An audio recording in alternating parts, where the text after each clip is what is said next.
Hello, everyone. Welcome and thanks for joining us today. I'm Brian David from Virtual Building Studio. I lead our webinar and partnership initiatives. We collaborate with industry experts to bring practical, real world insights to architects, engineers, and construction professionals. We at VBS work closely with project teams across BIM, coordination, and data workflows. So, a lot of what we discuss today comes directly from real challenges teams are facing on active projects. So, today's session is titled Data to Decisions, Navigating Technology, and Driving Adoption in Construction. If we look at the industry today, there's no shortage of tools, BIM platforms, reality capture, project management systems, AI-driven insights. However, the real challenge isn't access to data, it's knowing how to use it effectively to drive better decisions. That's exactly what we'll be focusing on today. Before we begin, a quick note, this will be an interactive session. So feel free to drop your questions in the chat as we go. We'll have time at the end to address them. Let me introduce our speaker today. We have Erin Khan with us today. Erin brings a unique combination of field experience, technology leadership, and data-driven thinking. She's worked directly on construction projects as a project engineer and later led national technology and innovation initiatives at Suffolk Constructions. Today, through her consulting practice, she works closely with contractors and construction tech companies, helping teams not just to adapt new tools, but actually make them work in real project environments. What makes Erin's perspective especially valuable is that she's seen it from both the sides, on the job side and at the strategy level. So her insights are grounded in what actually works and not just the theory. I'll now uh, share the screen I'll now have Erin to share the screen and continue with the webinar. Thank you. Alrighty, thank you, Brian, and great to be here. Thank you to the Virtual Building Studio team for hosting me here today. So I'm going to go ahead and share the presentation screen and we'll get started. So as Brian mentioned, our topic today is data to decisions, navigating technology and driving adoption in construction. So there's a lot of tech out there. And the question is, how do we actually use it? And how do we get our people to use it so that we can have positive outcomes? So to get started, we're going to start off fast and we want to get you engaged. So we have a poll that will ask you here. So please feel free to answer that in the platform. And it should be launching momentarily if it has not launched already. So we should be seeing what are the biggest barriers to technology adoption in your experience.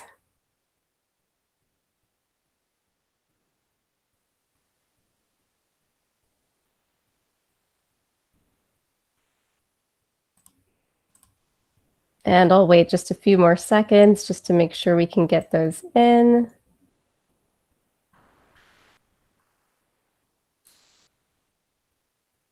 Okay, so again, first poll here. What are the biggest barriers to technology adoption in your experience? And I'm looking at the results here on my end. It looks like we have a majority in lack of subject matter experts. And then second, a close second is actually culture, which is interesting. So we're going to talk a lot about that innovation culture piece, as well as how to get the right stakeholders in your organization to help with that. So thank you all for participating in this poll. And now we'll move on with the presentation because there is a lot to cover. So to start off very briefly here, here's an introduction to myself. Please feel free to connect with me on LinkedIn and feel free to message me there as well. The QR code is up. You can also just search up my name and I'll be on there. And then more interestingly, I like to show what my background is in photos. So I studied at the University of Southern California. I have a degree in civil engineering. While I was at school, I built and raced concrete canoes for fun. So yes, you can design and build a canoe out of concrete and it will float and you can race it. In school, my senior year, one of the first projects I worked on was USC Heritage Hall here, helping to renovate one of the buildings actually on campus, which was an amazing experience. Also had some work doing a little bit of concrete subcontracting trade experience here, just with monitoring temperatures at the pump, and also doing historic building work as well. So that's the LA Coliseum there. Moved on, did a few more projects located in Southern California, Los Angeles specifically. And then I also got a business analytics data to insights certificate through Wharton Online, which was really great with helping me boost some of that data analytical insight capability. As we know, construction's full of data. And then I did eventually move on to Suffolk Construction, where that was a really interesting role, first as a regional, later on as a national director of construction solutions, helping to connect the solutions on the industry. So that's in the industry, that's a lot of startups, technologies, marketplace solutions to the real problems that teams are experiencing on site.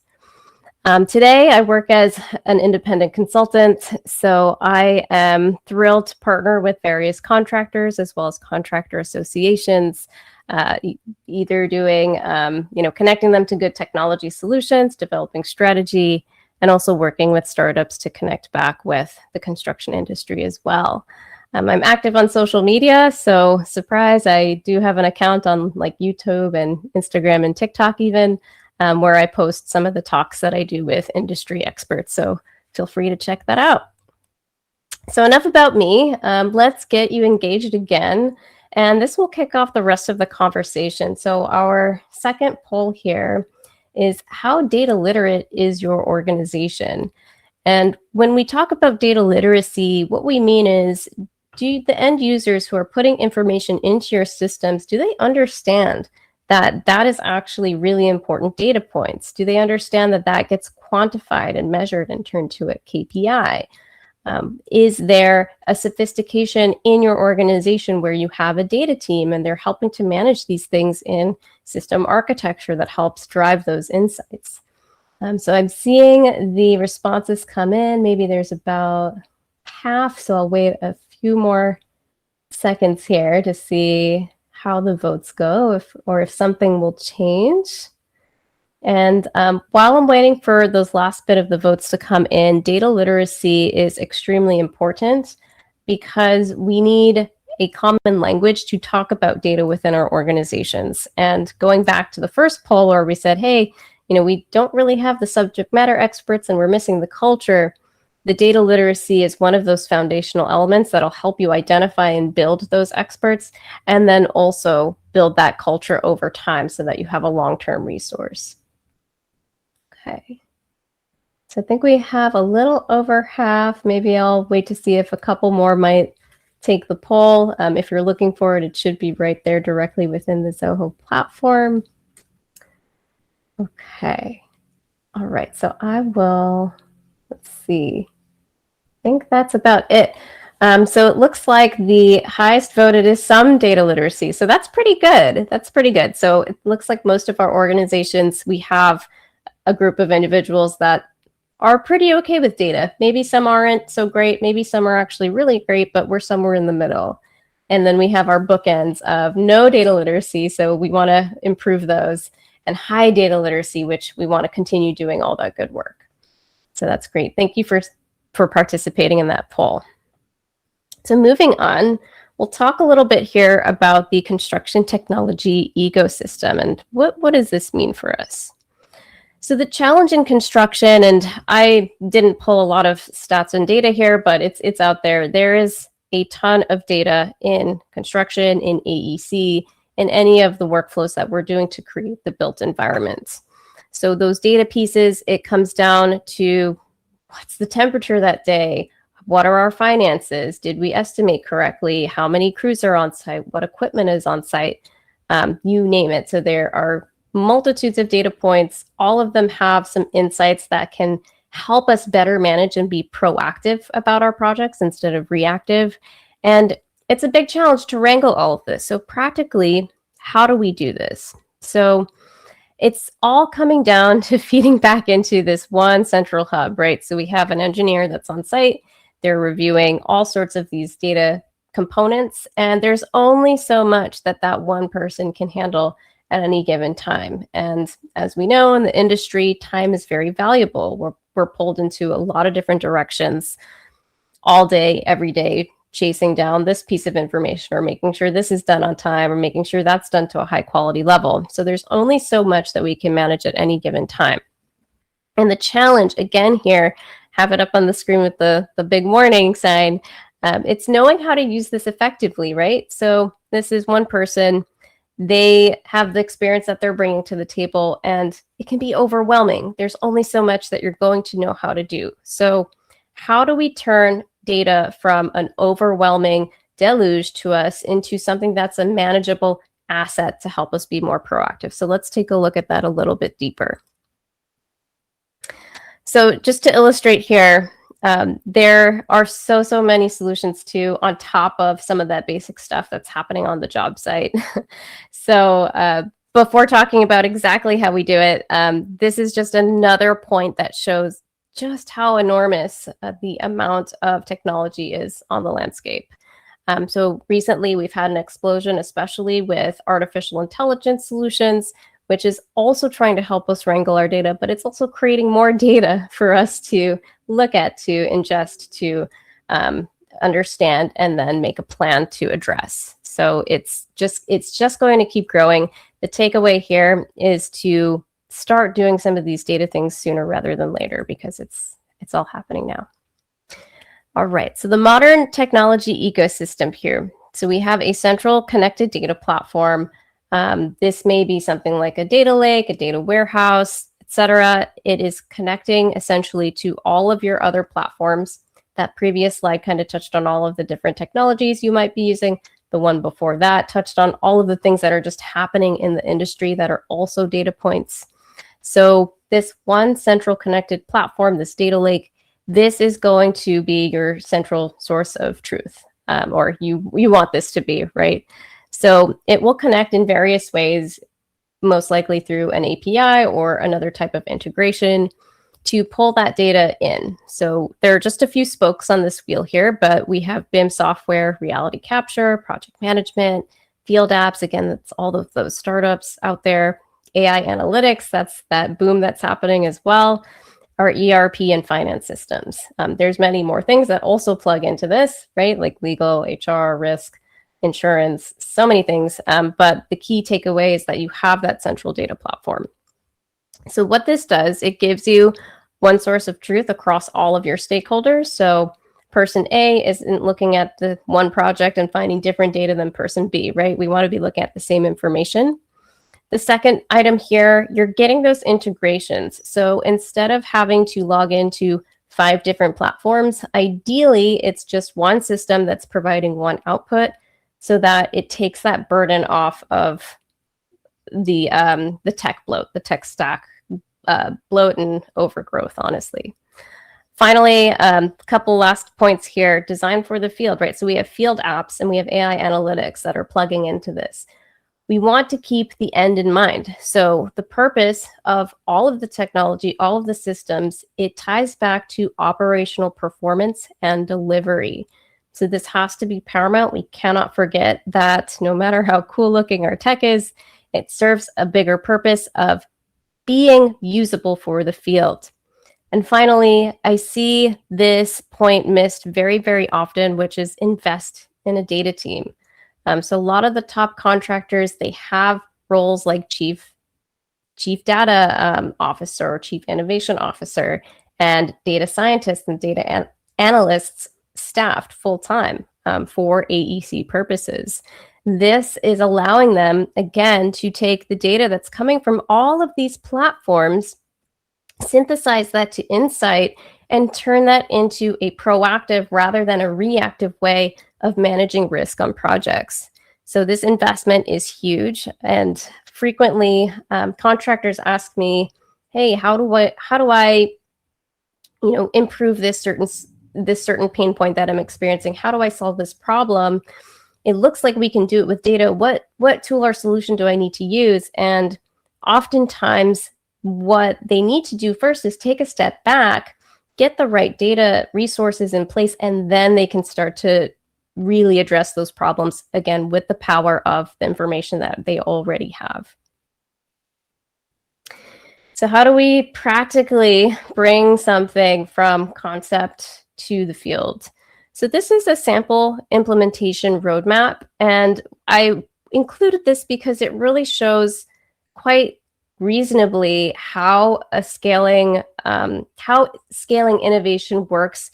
For example, in a larger company, the times you'll see here, the months, this probably looks a little bit longer, but this is considering that the average project life cycle, again, average across the industry, is probably about 2 years, right? So if we're taking time to really vet out something a little bit longer term for the organization, it might take a little bit of time to really get a firm understanding and get all of our stakeholders aligned.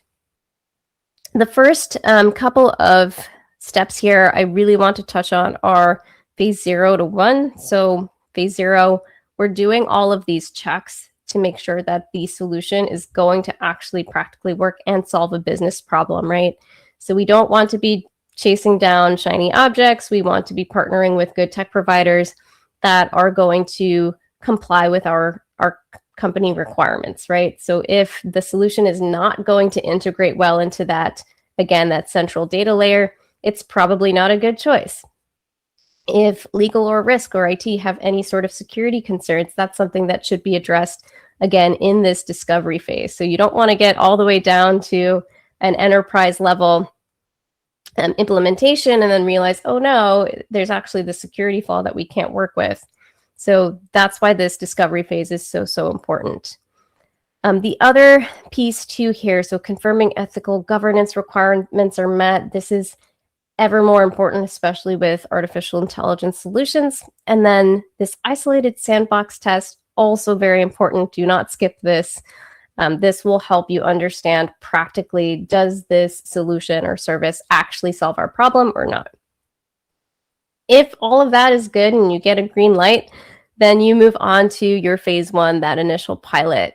And this is where a lot of the culture pieces start to become a little bit more important.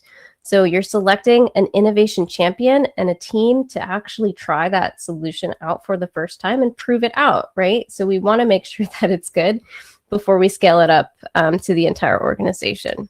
So with this innovation champion, a lot of times this is somebody who's just naturally interested. They are really excited to try something new. They will tell the rest of their team, hey, so-and-so, I tried out this new modeling technique or service, and it actually saved my project a ton of hours. Like, can we use it on this one?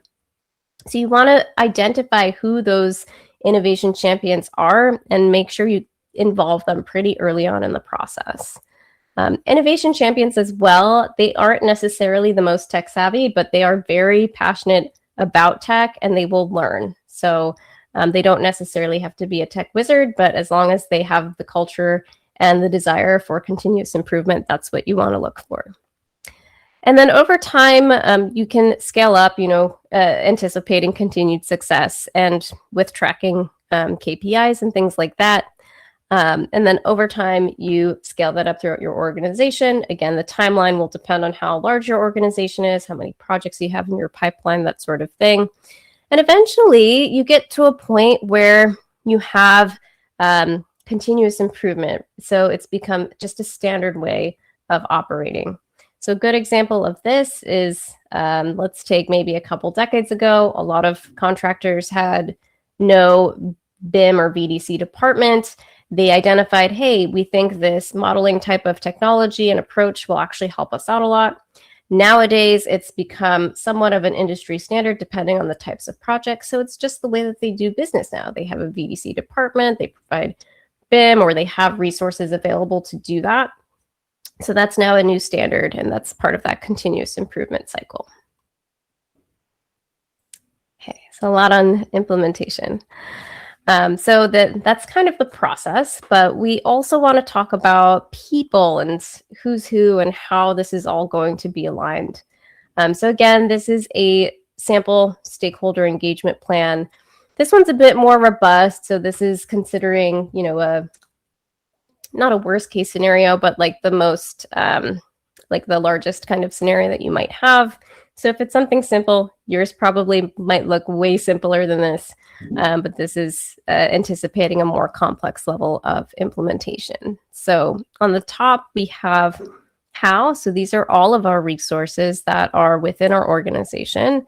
It might look a little different for yours. And then here on the left vertical column, we have the stage of the pilot, of the implementation. And each dot corresponds to who is doing what. So you can see maybe here for the learning management system, if there are training videos, even at the discovery stage, you're going to need some sort of training to help get that discovery, that learning process rather, up and running. When you move on to somebody actually using it, that's where you're involving your workers, your innovation champions.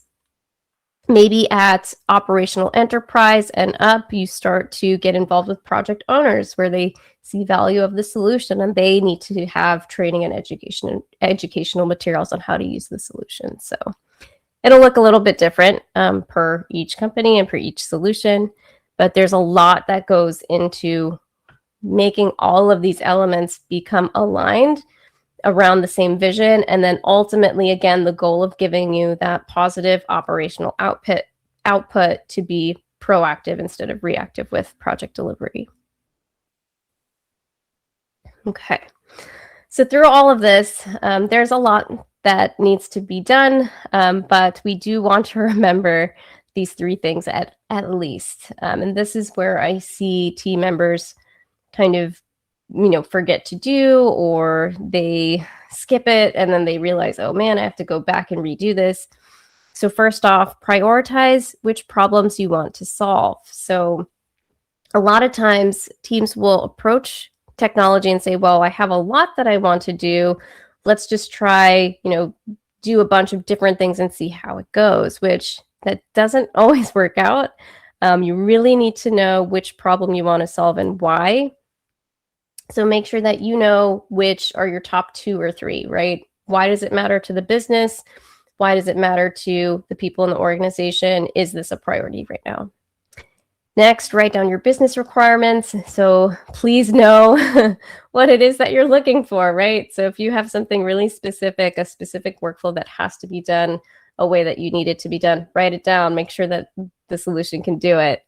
And then I spoke about sandbox testing earlier. So that again is going to give you a little proof of concept to make sure that you have the prior 2 things squared away before you go bigger and deeper with the implementation. Okay, so it doesn't always go so well. So let's talk about why. So a lot of times we fail to scale. Maybe we do phase 0 and 1 okay, but then we get stuck here in this scaling and we never actually get to becoming an SOP or a standard or that continuous improvement. So a lot of times it comes down to really having that industry foundational knowledge, the alignment. Again, if you look at that stakeholder map, it was pretty robust. There's a lot of different moving parts in construction in AEC to make sure they all understand and are on the same page. And then also this project specific fit. So if you're testing something for the first time, make sure that project or that first tester, that first proof of concept is a good candidate for that. So I've seen a lot of services, solutions be deployed on projects that were a poor fit, and there was no recognized benefit because it just wasn't a problem that the team had, right? So making sure that all of those things are in place really helps alleviate any barriers to getting to phase 2 and beyond. Another piece as well, and I touch on this here because it is really important, especially in this industry, which is relationship-based. And when we talk about culture and our subject matter experts, the way that they feel about the solution is very important. So if you're getting this feeling here, you can see this image on the right side of the page, like, oh no, what is going wrong? I really don't like this. I don't want to use this solution at all. It's really causing me a nightmare or a headache. You want to avoid this scenario. So ask people, hey, how do you feel about this? Get a pulse. Did you have a better day because of this solution that you used? Did you have a worse day? Would you want to bring this tool or solution to your next project, and why?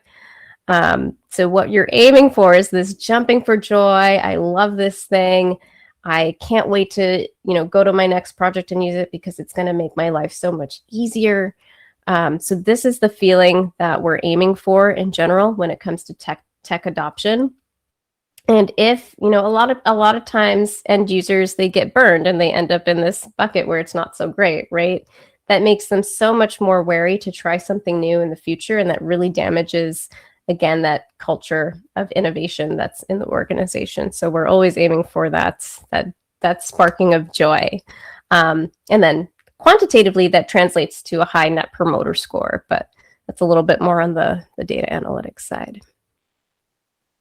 So we'll take a brief break here from speaking, and then we'll get into our last poll. So our last poll is, what area of AEC technology are you most interested in? And I've seen these trends kind of shift around over time.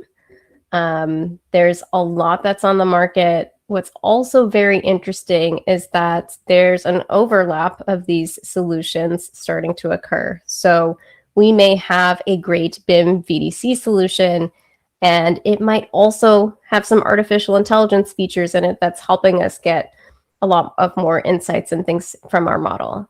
We might have a good reality capture platform, and that might be combined with a robotic solution, right? We can see like the 360 cameras mounted to the robot dog walking around the job site to give us immediate progress capture data.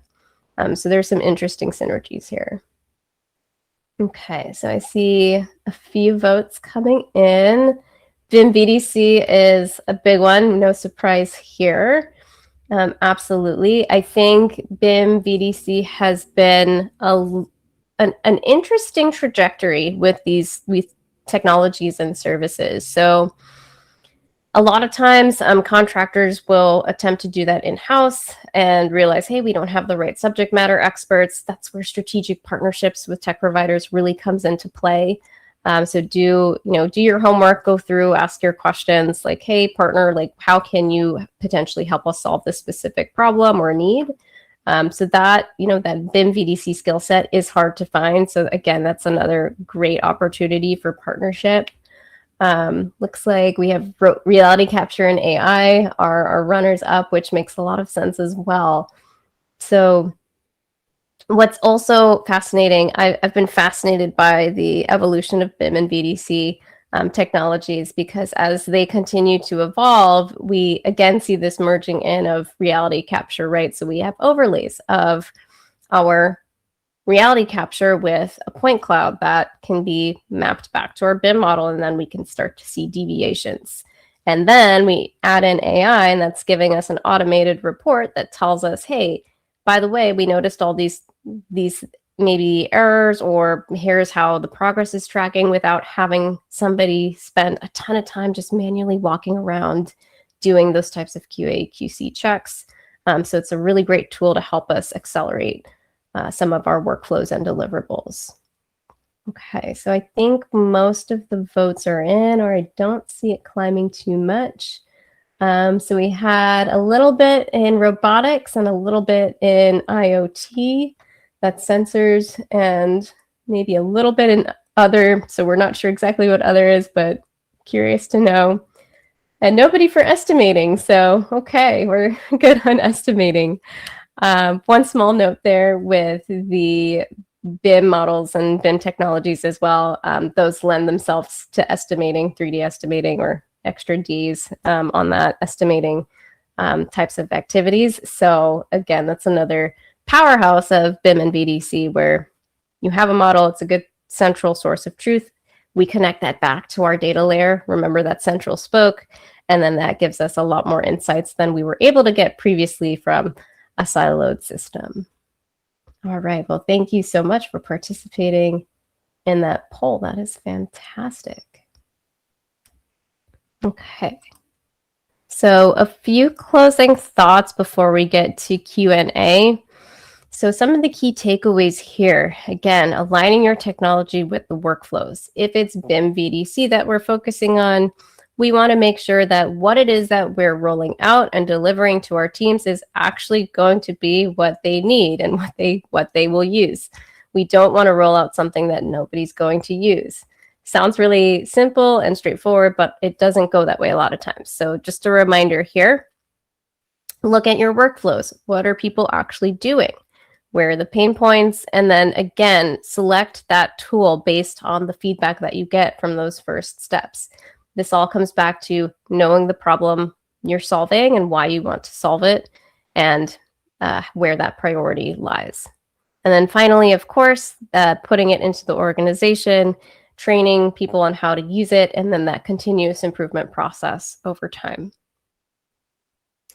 Another main closing thought here. So the culture, right? That was one of the top things that we noticed, as well as subject matter experts. So people, people, people. This is really important. So one, normalize talking about data. And again, that helps influence the data literacy. Number two, reward your people for having that insight. So are they coming up with proactive ideas? Are they flagging things early before it becomes an issue? Are they using their BIM tools effectively to find quality issues before it becomes something that's costly rework in the field? So reward that somehow, create a KPI around that. And then last but not least, again, that continuous learning piece.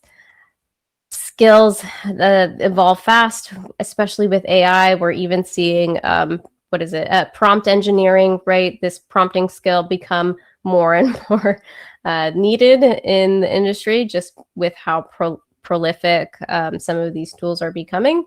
So as our technology evolves, so do our skill sets in the industry. So making sure that we're providing training and education to our teams to be able to effectively use the latest tools is a really big step in, again, having that culture piece be really, really strong. So to summarize, architect your ecosystem, have that central data lake, data warehouse, have the right team as well to help set that up. So get data expertise to get that right data central location, and then integrate that with the rest of your ecosystem. Look at the data that you're getting back, right? So you need to have not just good inputs, but also good outputs. So people are in the driver's seat. They need to be the ones that are able to use the tools, get those outputs, understand it, and then make effective decisions. And then finally, again, that culture piece that goes a really long way with improving adoption. And that will be a long-term asset to the company, not just in terms of technology adoption, but also in terms of general change management.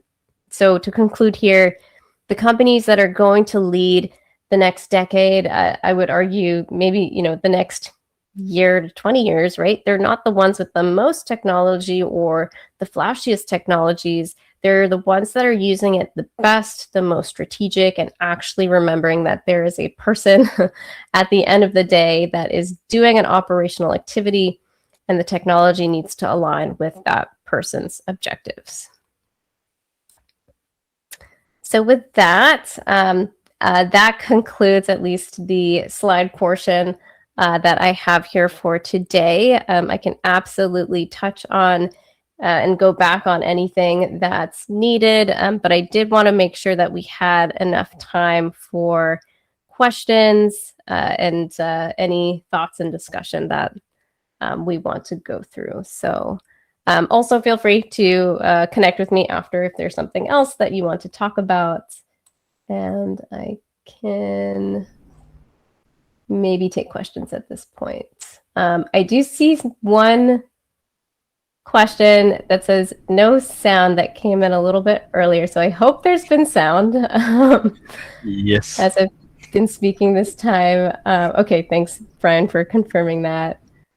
And then, yes, so if there are any questions, please do let me know. And then I can also go back through anything that I touched on earlier.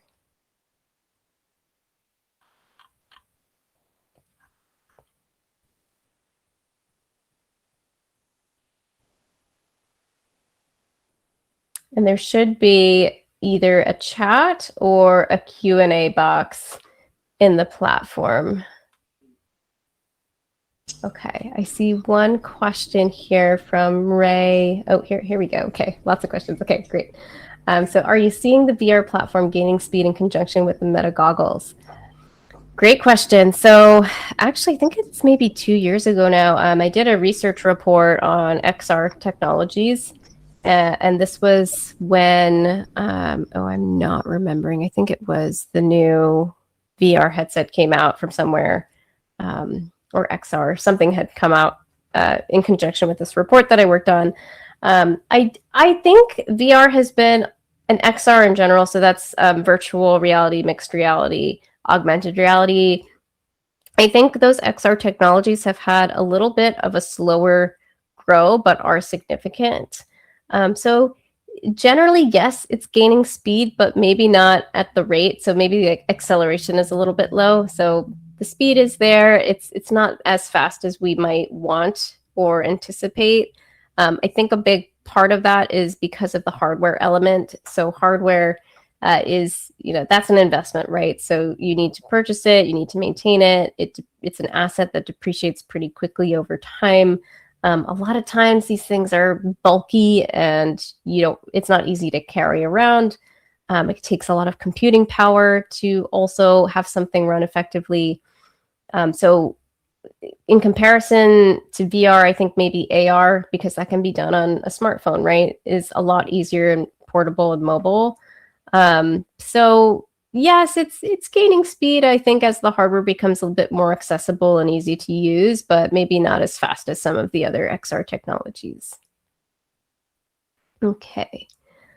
Question from Guillermo. So which are the best tools/services for converting BIM into digital twin?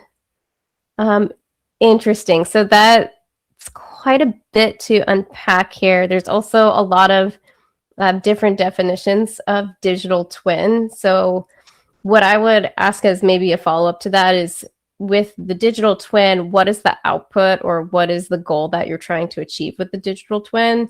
Because that will drive and inform which tool or service that you're using to take that model and make it a little bit more intelligent.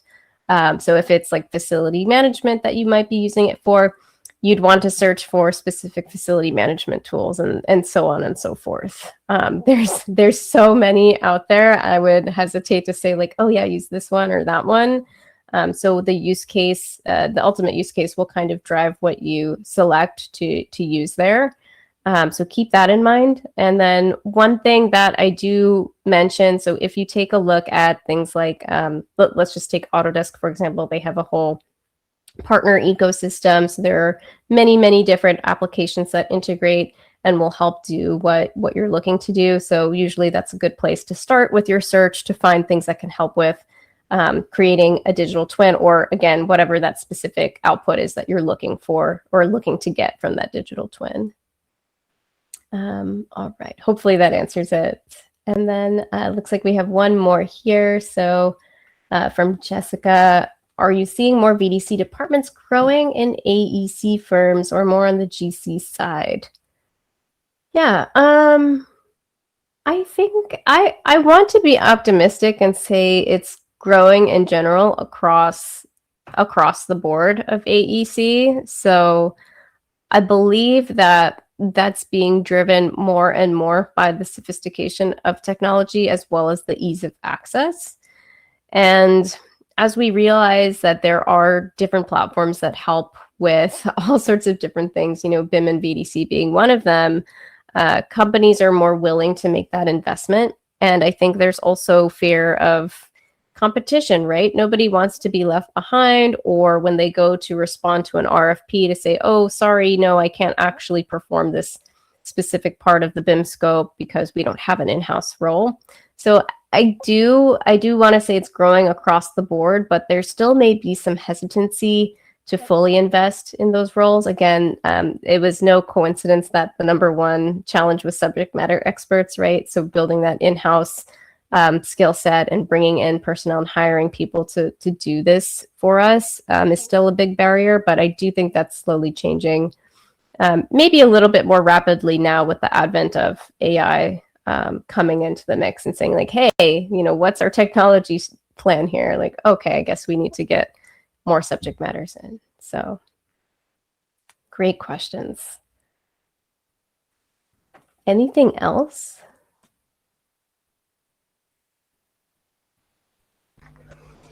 Okay. Well, I believe that concludes the session.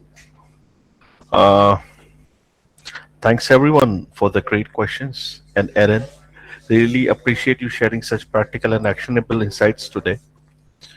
Uh, for the audience, we'll be sharing the recording and key takeaways with all of you shortly.